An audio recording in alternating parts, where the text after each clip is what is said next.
Olá pessoal, vamos para a aula 176, avaliando o aprendizado, parte 2.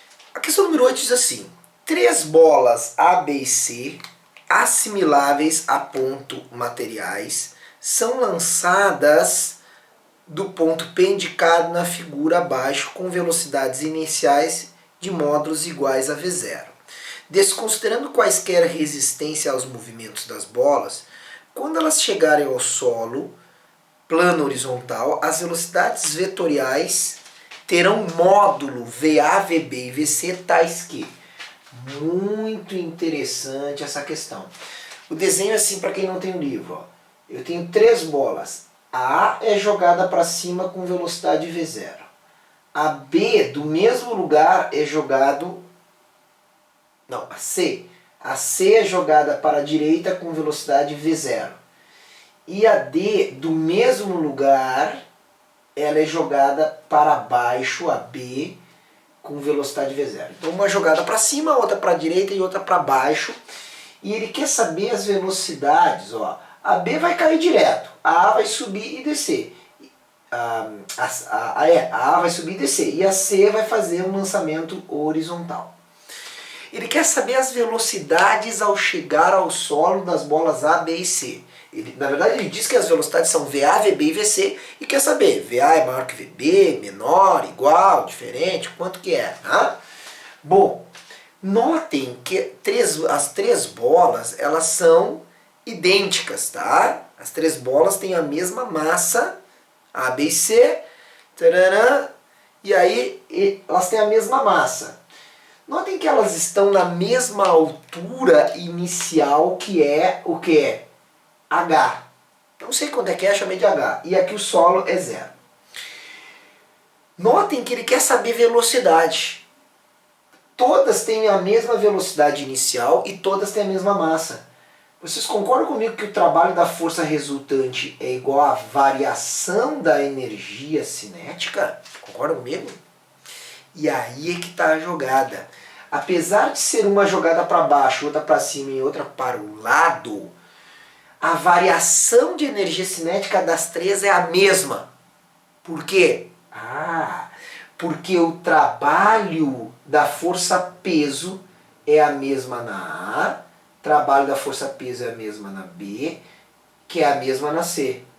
Tá, mas e daí? E daí que depois que elas são jogadas, a força resultante em cada uma delas é o próprio peso de cada uma delas. Então, se a força resultante é o peso, e eu sei que o trabalho do peso é a mesma, mas por que o trabalho do peso é a mesma mesmo? Porque o trabalho do peso se calcula. Nesse caso é mais, porque todas estão descendo, M, G, ΔH, módulo de ΔH. E o módulo de ΔH é justamente a altura que as três têm de igual. Então, notem que as três têm a mesma massa, estão submetidas ao mesmo campo gravitacional, e apesar da A subir, ela vai descer. E o deslocamento dela é H. O deslocamento vertical da C também é H, e o da B também é H. Como elas têm o mesmo deslocamento vertical, mesma massa, mesma gravidade, elas têm o mesmo trabalho do peso.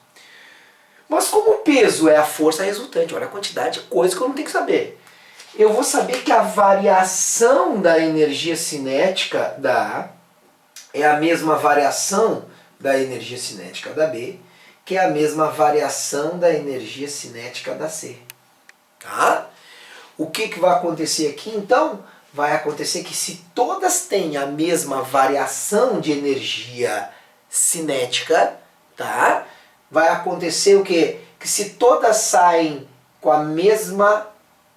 Lembre que a energia cinética é a massa vezes a velocidade ao quadrado sobre 2. Se todas têm a mesma massa e a mesma velocidade inicial, e todas mantêm a mesma massa ao chegar, para ter a mesma variação de energia cinética, sabe o que vai ter que acontecer? Todas terão o mesmo valor de velocidade. Sabe por que confunde? Porque o tempo para que isso aconteça não é o mesmo. Essa daqui vai chegar rapidinho, essa aqui vai chegar depois, e essa aqui vai chegar bem depois do que as outras. Então eu não disse que o tempo é o mesmo, mas o módulo da velocidade será exatamente a mesma nas três situações. Alternativa D de Dinamarca. Não é fácil, olha o que o aluno tem que saber. Primeiro tem que saber que o trabalho do peso é o mesmo. Depois tem que saber que o peso é a força resultante. Aí tem que usar o teorema trabalho e variação da energia cinética. Depois tem que saber que a energia cinética é mv²/2. E para ter a mesma variação, elas têm que ter a mesma velocidade em módulo no final. Muito legal o número 8, hein? Tá? Então está aí a questão de número 8. Vamos para a número 9. A número 9 diz assim: na figura abaixo está representado um diagrama para as energias mecânicas de um sistema conservativo, como função da posição x do móvel numa trajetória. A linha tracejada horizontal representa o valor da energia mecânica total, EMC. O eixo vertical E representa valores de algumas representa os valores de alguma energia mecânica do sistema, tá? Então ele me dá um gráfico, ok, de energia por posições que o corpo pode ter.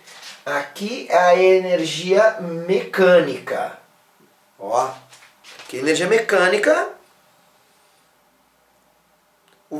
A linha tracejada horizontal significa energia mecânica total. Então essa aqui é energia mecânica total. Total. E aí ele diz que no eixo vertical representa os valores de alguma energia mecânica. Alguma ou é cinética ou potencial, né? Aí ele mostra assim, ó. Ele mostra uma linha tracejada assim e depois ele mostra algo assim, ó, subindo, aí fazendo isso aqui, aí descendo e chegando aqui assim, tá? Analise as afirmações a seguir e responda ao teste. No diagrama E pode representar energia potencial gravitacional ou elástica? Ele diz que era energia mecânica, mas será que pode ser energia potencial? Olha só, nós sabemos que se o sistema é conservativo, se não há atrito, a energia mecânica é a energia cinética mais a energia potencial, certo? Potencial gravitacional ou elástica. Então a energia cinética é a energia mecânica menos a energia potencial. Concorda comigo? Ó, eu só passei essa potencial para cá. A energia cinética, pessoal, sempre é positiva. Por que a energia cinética é sempre positiva? Olha aqui, massa é sempre positiva. Velocidade ao quadrado. Já viu o número ao quadrado da negativo? Não. Não, nunca, né? Sobre 2, que é uma constante positiva. Portanto, isso aqui é sempre maior que zero. Jamais a energia cinética poderá ser negativa.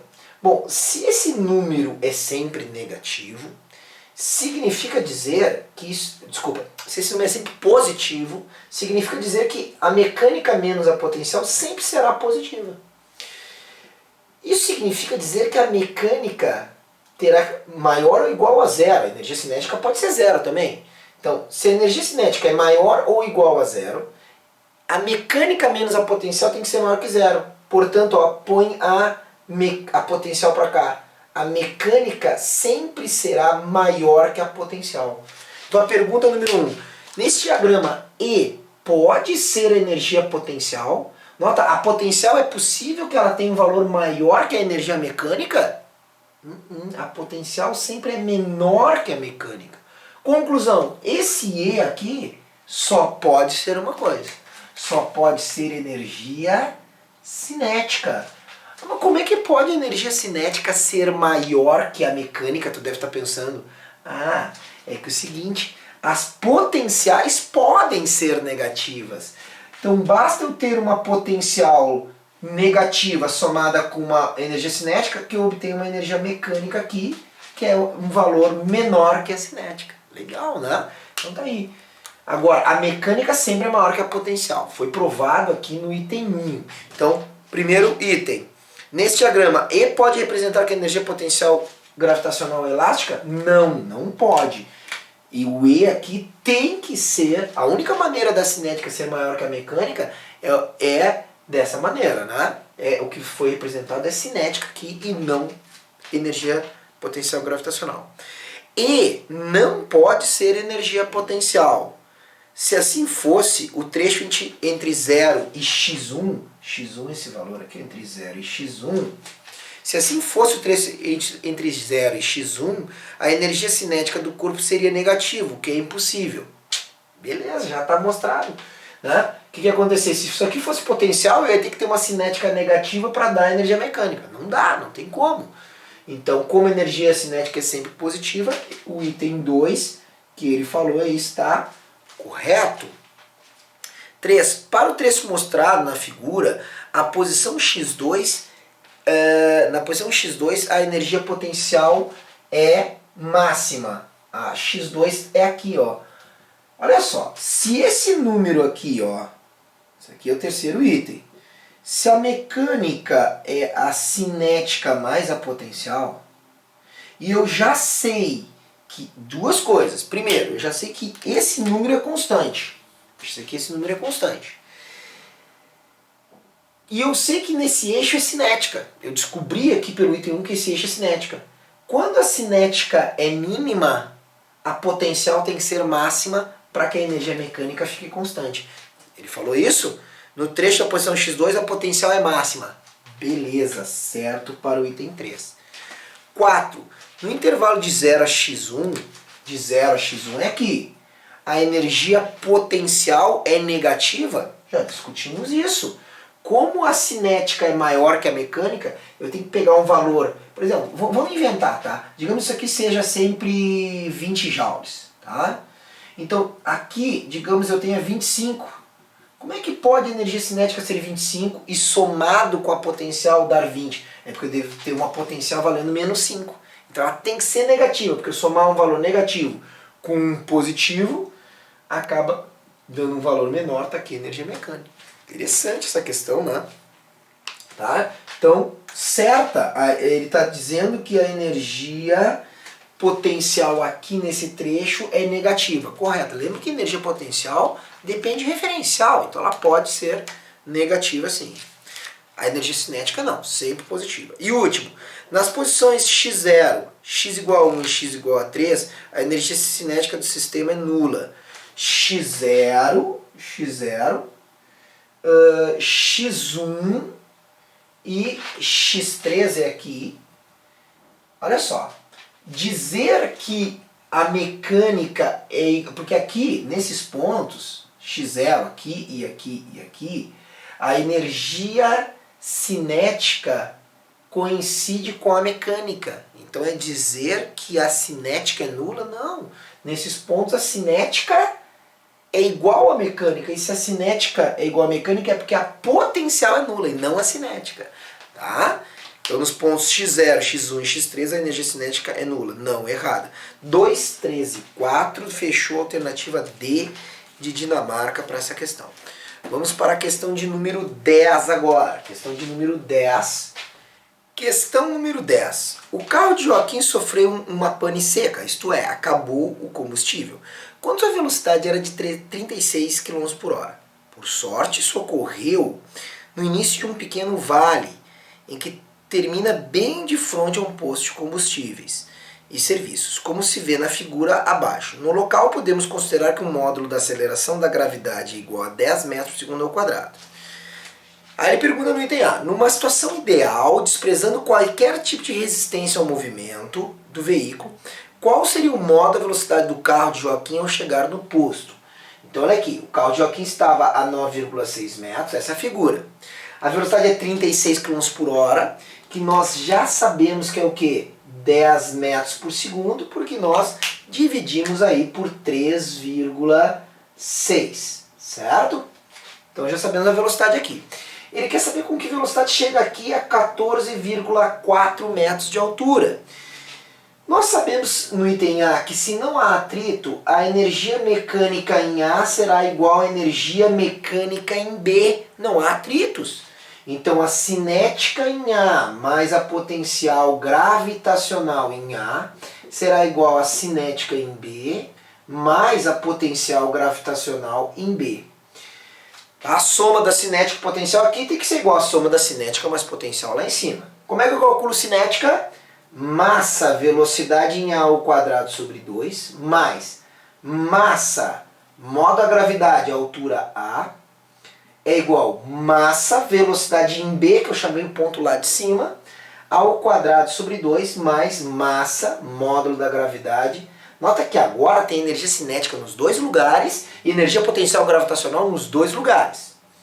Ele não deu a massa, e aí como faz? Pessoal, tem massa em todos os termos, então é só cortar, tem todos os termos, simplifica. Vamos substituir os valores agora. Vamos lá, velocidade em A, 10 ao quadrado sobre 2, mais gravidade, 10 vezes 9,6, igual VB ao quadrado sobre 2, mais gravidade, 10 vezes 14,4. 10 ao quadrado, 100, sobre 2, 50. Sobre 2, 50. Mais 10 vezes 9,6, 96. É igual a VB ao quadrado sobre 2, igual, mais 10 vezes 14,4, 144. Vamos puxar aqui para cima. 50 mais 96, 146. É igual a VB ao quadrado sobre 2, mais 144. Mais 144 vem como menos 144. 146 menos 144, 2. Então, VB ao quadrado sobre 2 é 2. Então, o 2 que está dividindo, no denominador passa multiplicando. VB ao quadrado é igual a 4.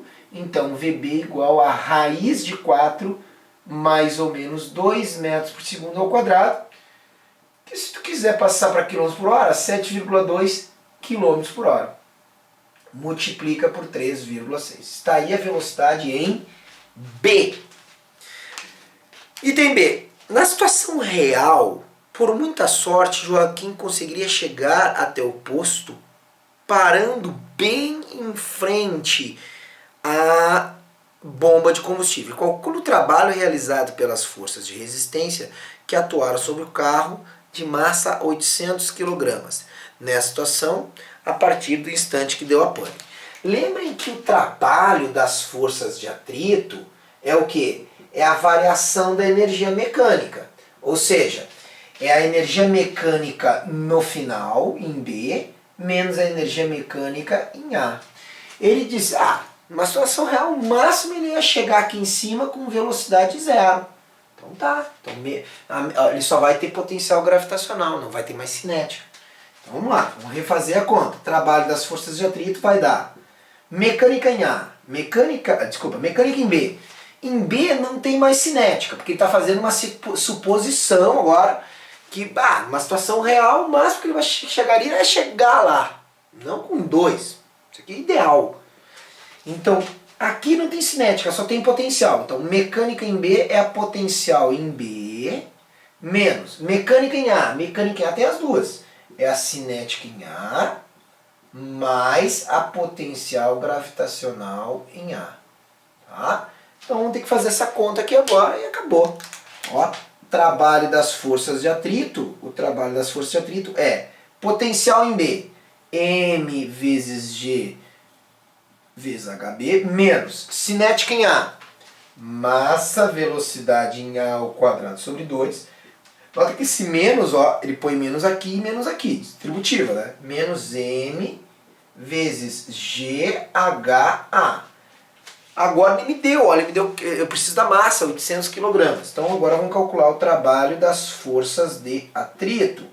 800 vezes 10 vezes HB é 14,4.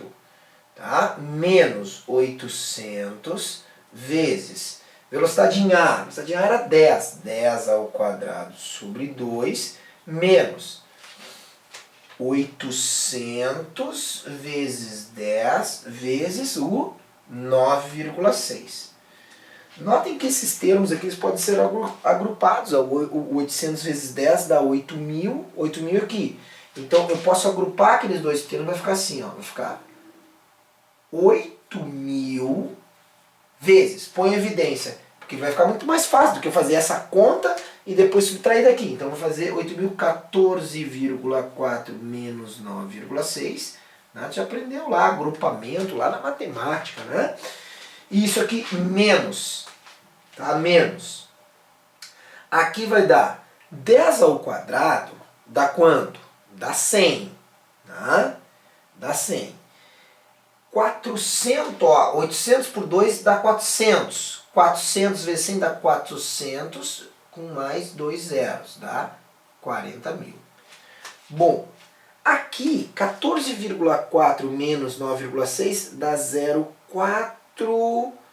Dá o que aqui? Dá 4,4 mais 0,4, 4,8. Então aqui vai dar 8.000 vezes 4,8 menos 40 mil. Bom, 4 vezes 8.000 dá 30. Isso aqui vai dar um número menor que 40 mil. Se tu fizer, dá quase 40 mil. Esse número aí vai dar exatamente, se tu fizer essa conta aqui, faz aí, tu vai achar 38.400. E aí, essa resposta final aqui vai dar que o trabalho das forças de atrito dá menos 1.600 joules. Por isso, 38.400 aqui, menos 40 mil, menos 1.600 joules é o trabalho das forças de atrito. Essa daí é o item B da questão número 10. Vamos para a questão número 11, então. Diz assim: em uma nova modalidade esportiva,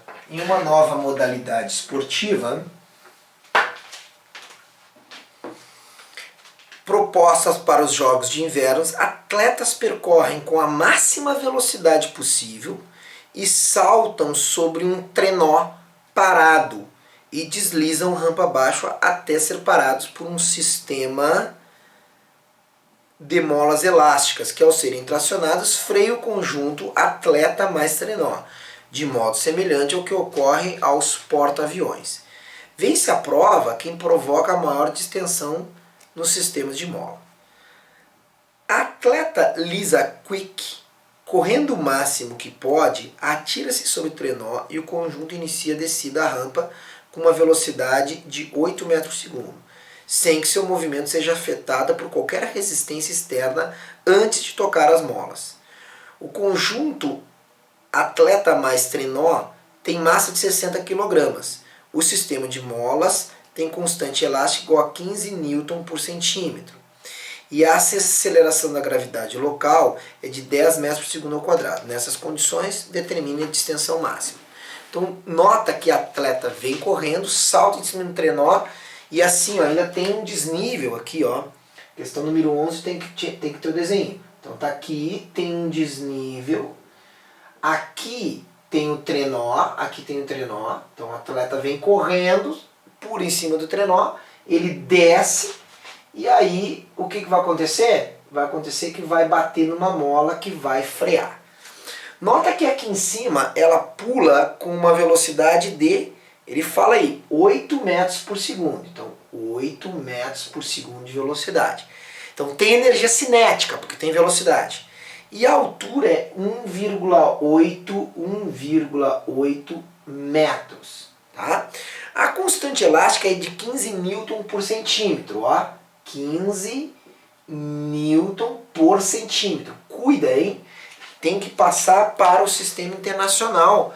Tá? Tem que passar para o sistema internacional, porque ele quer saber quanto que foi distendida aquela mola ali nessa situação de 8 metros por segundo.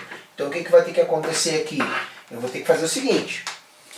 São dois pontos. O primeiro ponto é quando a atleta está lá em cima. Ela tem 60 kg, ponto A. O segundo é quando ela bate na mola e tem um máximo de distensão. Ela comprime a mola até a velocidade ir para zero. Então a mola sofreu uma distensão X. Bom, conservação de energia mecânica. Ele fala que a situação é ideal, mecânica em A é igual a mecânica em B. Em A tem cinética? Tem. mva² sobre 2. Mas Em A também tem energia potencial gravitacional, MGHA. Em B não tem cinética, só tem cinética, porque não tem potencial mais, não tem gravitacional nem cinética, mas tem potencial elástica. Então a única energia mecânica em B é a potencial elástica, kx ao quadrado sobre 2. Tá? Só que esse K tem que se ligar, ó, é 15 newtons dividido por, que é centímetro? 1 vezes 10 na menos 2 metros, ou seja, 15 vezes 10 na 2 newton por metro. Então tem que passar para o sistema internacional, mais uma chatice, né? Agora, só substituir os valores. Massa 60, velocidade em A 8 ao quadrado sobre 2, mais massa 60, modo da gravidade 10 e a altura 1,8 é igual a K. 15 vezes 10 na 2 vezes x ao quadrado sobre 2. Então agora tem que achar o x, só isolar isso aqui. Então o que nós vamos ter aqui? Ó? 60 por 2 dá 30. Então 30 vezes 8 ao quadrado, 64. Mais 10 vezes 1,8 dá quanto? 18. Então 60 vezes 18 é igual a 15 vezes 10 na 2 sobre 2 vezes x ao quadrado. Bom, agora tem que resolver isso aqui. Vamos fazer aqui. 3 vezes 64. 3 vezes 6, 12, 18, 19. Então isso aqui dá 192 com um zero que eu deixei de lado. Tem que colocar ele. Mais 6 vezes 18. 6 vezes 18. São uns números bem chatos. 6 vezes 8, 48. 6 vezes 1, 6. Com 4, 10. Então aqui 108 com o zero que eu deixei de lado. Tá? Então isso aqui será 15 vezes 10 na 2 sobre 2 igual, vezes x ao quadrado. 1080 mais 1920 dá 3.000. Então 3.000 igual 15 vezes 10 na 2 é 100, então eu ponho 2 zeros sobre 2, x ao quadrado. Nota que agora eu começo a fazer algumas simplificações. 2 zeros eu corto com 2 zeros. Aqui, ó, o que vai acontecer? 30 dá para simplificar com 15, dá 2 aqui, viu que só sobrou 2 ali. Vezes esse 2 aqui, vai ficar 2 vezes 2, 4. Então x ao quadrado igual a 4, portanto a deformação 2 metros da mola. Então chegamos aos 2 metros, conservação de energia. B. O módulo da força que as molas exercerão sobre o conjunto no instante da parada. Ah, tá. B é bem fácil, que é uma questão. A mais difícil estava aqui. Então a B, força elástica é K vezes X. Olha lá, força elástica K. 15 vezes 10 na 2 Newton por metro vezes 2 metros. Então deu. Então vai dar 30 vezes 10 na 2 newtons, que é 3.000 newtons. Está aí a força lá. Mais difícil é de conservação de energia mecânica, certo? Vamos então para a número 12. A número 12 diz assim, então acompanhe aí a questão de número 12, que vai nos dizer: um pêndulo simples tem comprimento L e a esfera pendular tem massa M. A esfera é abandonada do ponto A, mostrado na figura abaixo, estando o fio na horizontal. Considere conhecido o módulo G da gravidade do local, despreze a resistência do ar. Tá. Então na questão número 12, nós temos uma figura em que tem aqui um pêndulo L na horizontal no ponto A. Tá? Aí ele é solto. Ele é solto. Determine no ponto B, que é o ponto mais baixo da trajetória. Então ele vai perguntar algumas coisas para nós aí. Tá? Sobre o ponto B, que é o ponto mais baixo. Vamos terminar aqui. Então, tá aqui no ponto mais baixo, que é o ponto B, quando ele passar aqui no ponto B. Primeiro, o valor da velocidade escalar da esfera.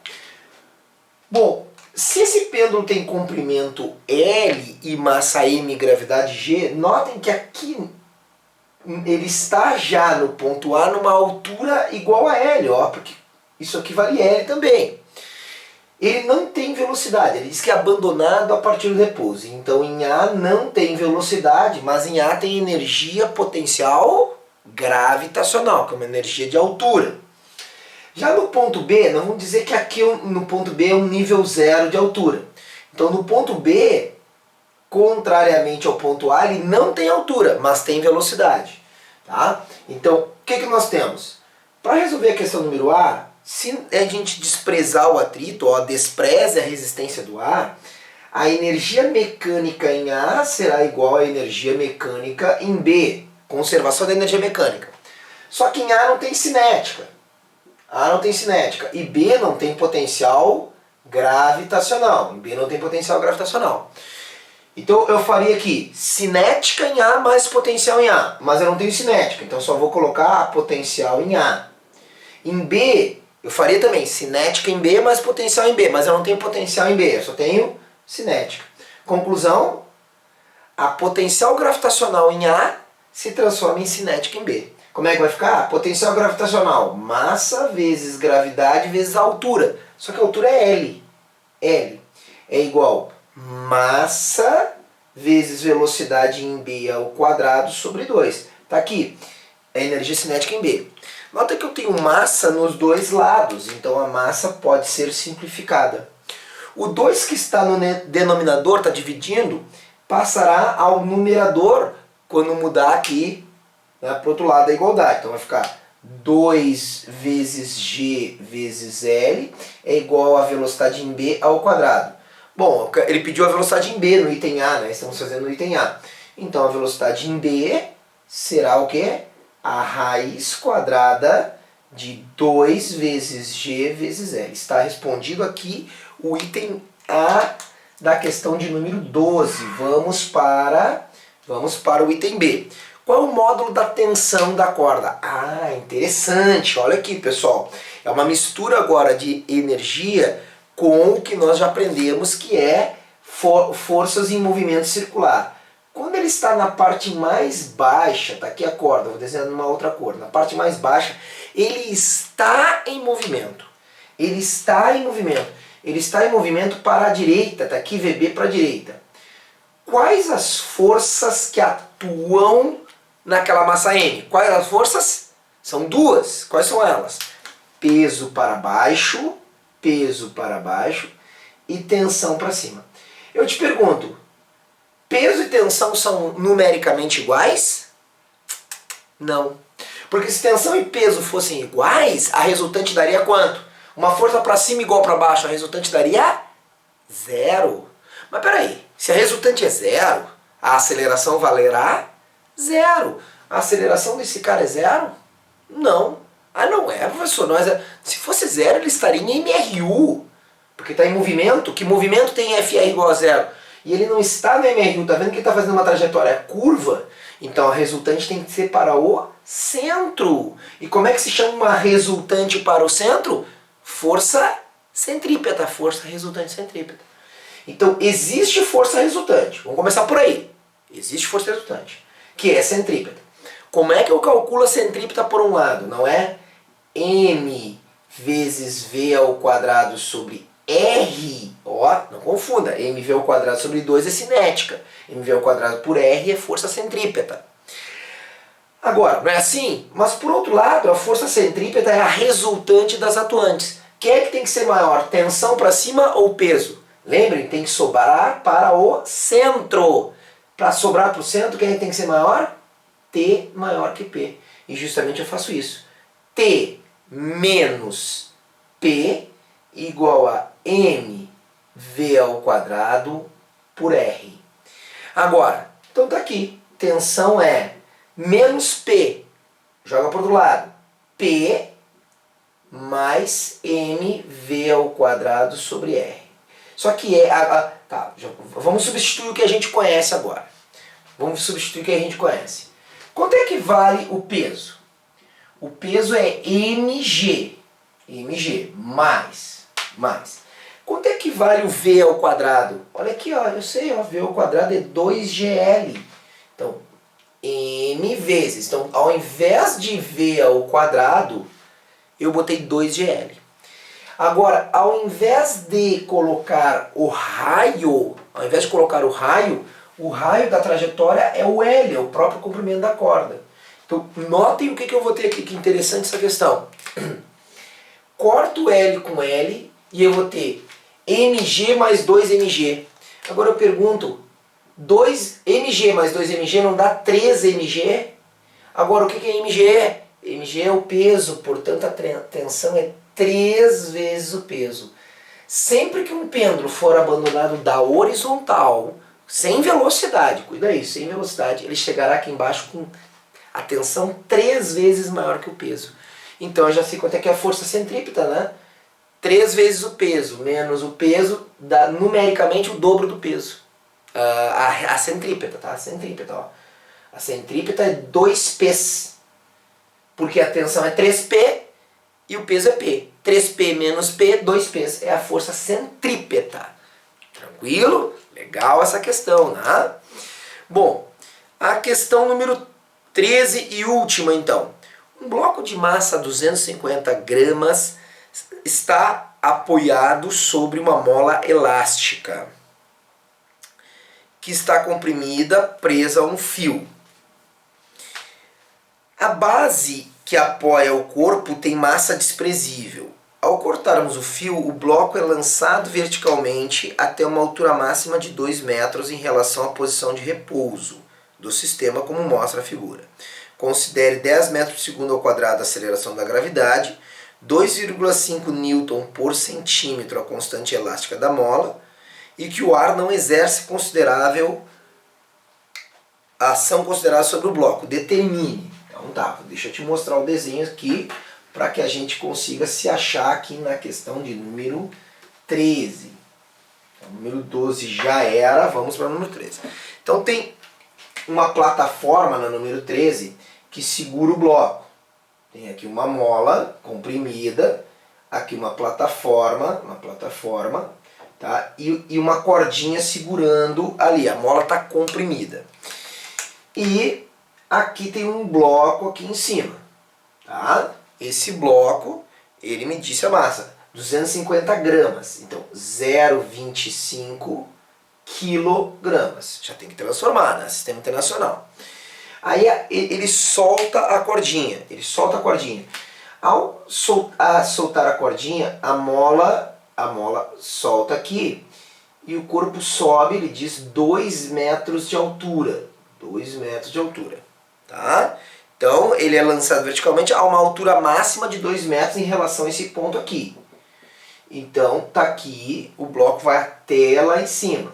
Tá lá o bloco lá em cima, tá? Aí ele pergunta, qual é a energia potencial elástica armazenada na mola inicialmente?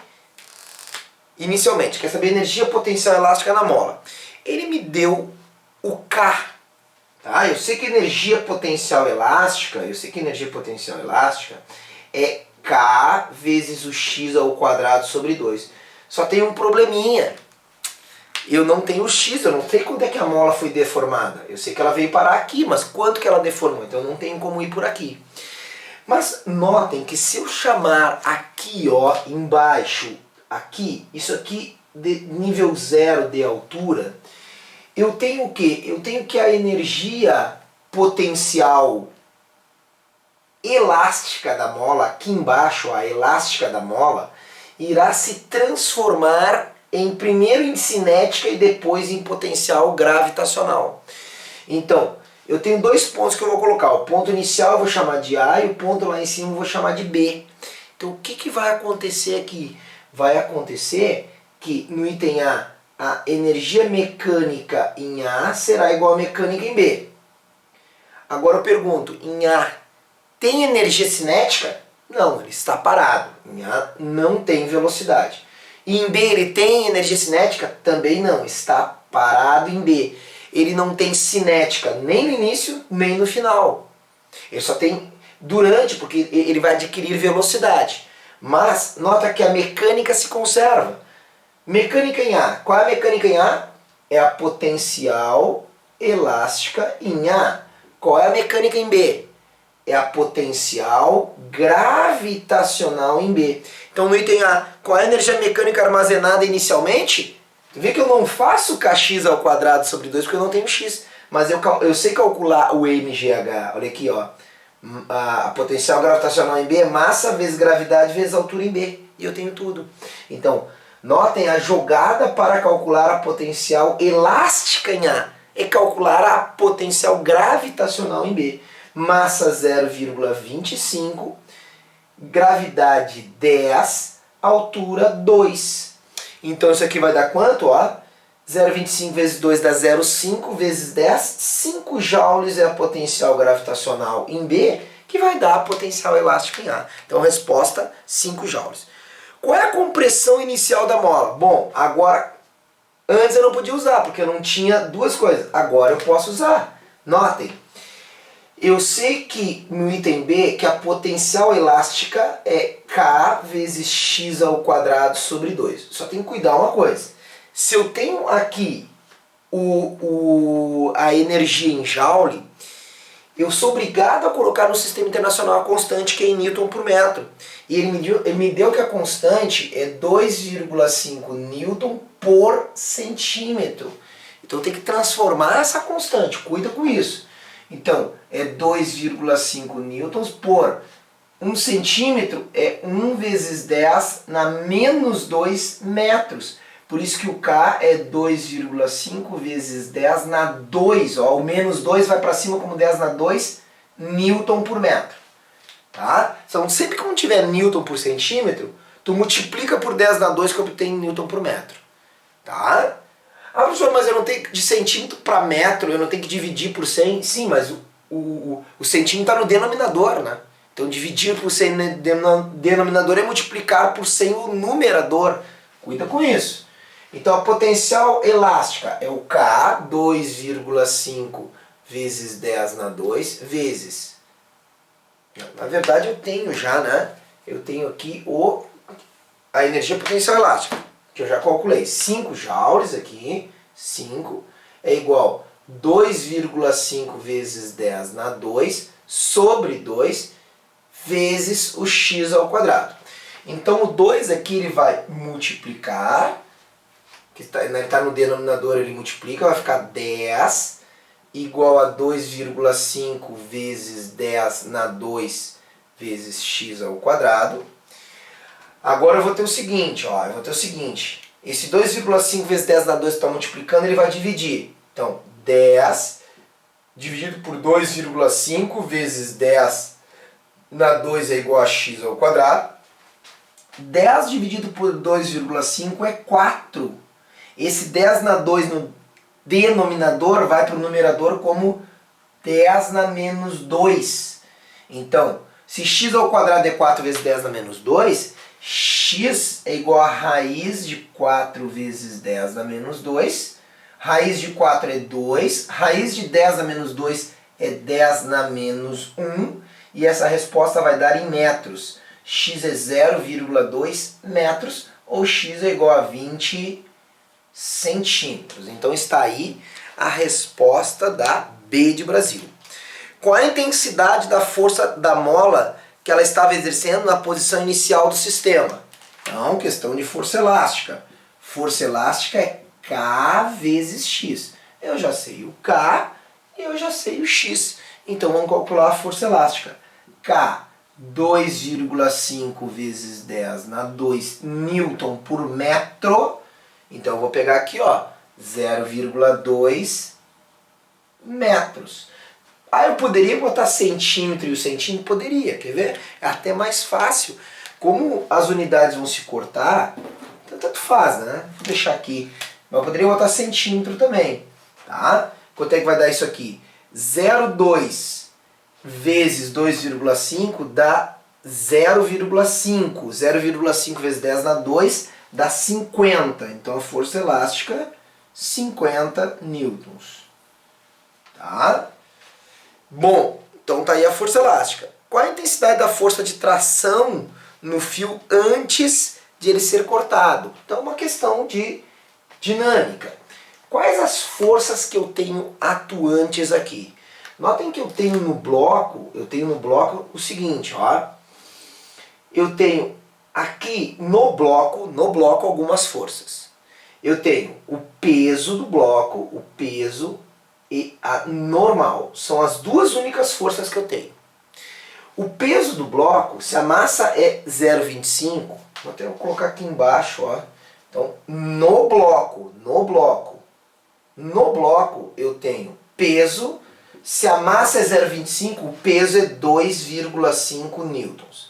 Então a normal sobre o bloco, se ele está em repouso antes de ser lançado, é 2,5 newtons. Bom, agora vamos ver as forças nessa base. Então eu tenho aqui, ó, essa base que está segurando o bloco. Quem é que faz força na base? Eu sei que a mola ela empurra ou ela puxa. Nota que quando eu soltei a corda, ela estava empurrando o bloco, tanto que o bloco subiu. Então, nessa base, quais as forças na base? Naquela base que estava segurando. A mola empurra para cima. Força elástica está aqui, 50 newtons. Nota que, agora pensa em ação e reação. A superfície fez a força normal no corpo. Então, superfície no corpo, corpo na superfície. O corpo aqui está empurrando, é uma reação da normal para baixo. Então, a reação da normal para baixo vale a mesma coisa que a normal, que é 2,5. Então, a pergunta é quanto é que aquela corda deve fazer para baixo, que é uma força tensora, quanto que a corda deve fazer para baixo para manter o repouso daquela base antes do lançamento.